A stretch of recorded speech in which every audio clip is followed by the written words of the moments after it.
This is IGN.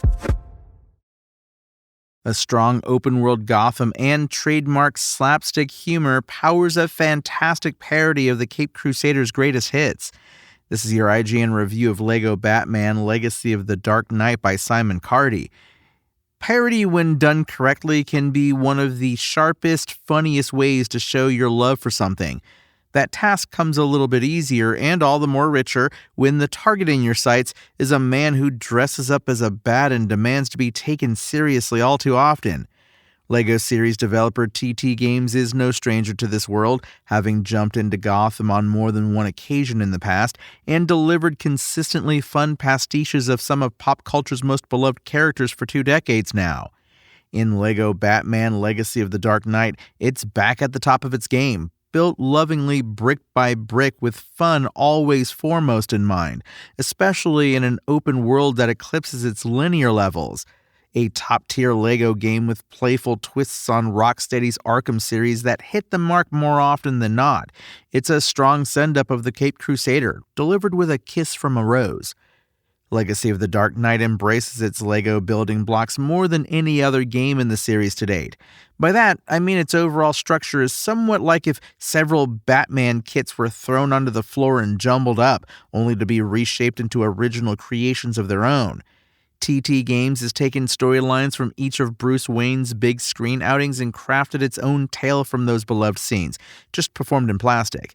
For example, its first chapter slams together moments from Jack Nicholson's Joker rebirth and Tim Burton's 1989 Batman movie with the Falcone-centered iceberg lounge infiltration of Matt Reeves' The Batman, and does so effortlessly with comedic charm.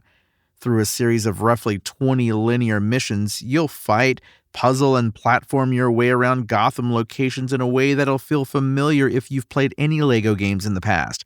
Where things are different, though, is in its combat, which takes a leaf out of Rocksteady's Batman Arkham series by introducing its counter and dodge-based melee system, albeit soundtracked with a comic book-esque chud, thud, and crack.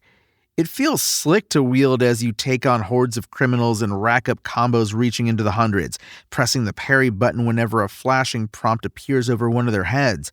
It's a step up from the traditional LEGO formula of just pressing the attack button until foes explode into their component parts, with a reasonable amount of enemy variety keeping fights relatively fresh, even if I was left desiring a little more in terms of interesting encounter design. Puzzles, not combat, are where they show off those unique skills more than anywhere, though. Each level is a great mix of problem-solving and fighting, and although it never becomes truly brain-teasing, it does make you pause for thought every now and then. Knowing when to switch between the two characters you're locked into playing as during a mission is half the battle, as you work out if a pipe gushing chemicals can be stuffed up with sealant from Gordon's handy foam cannon, or a small vent can be crawled through by one of Selena Kyle's cat companions.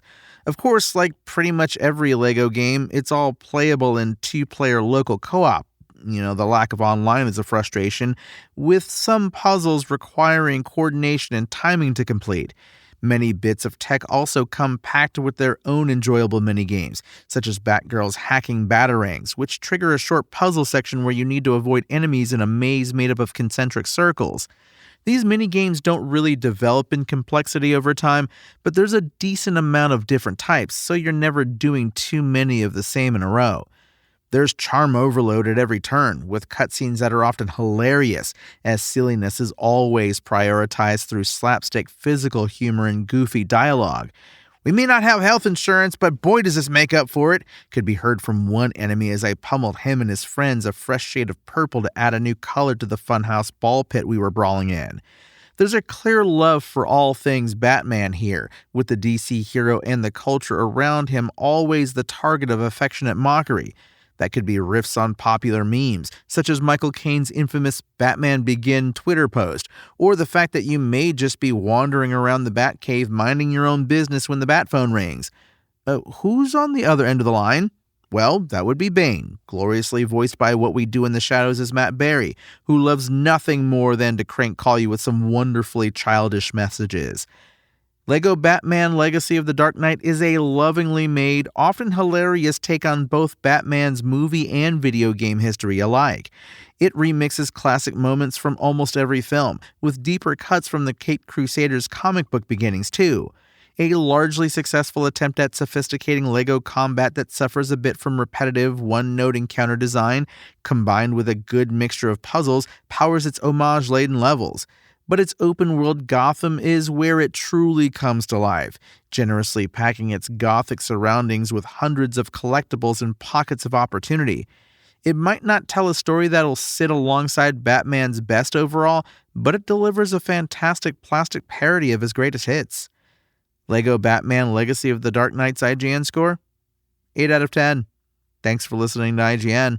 My name is Tony Jackson, and for the latest updates on LEGO Batman Legacy of the Dark Knight, visit us at IGN.com.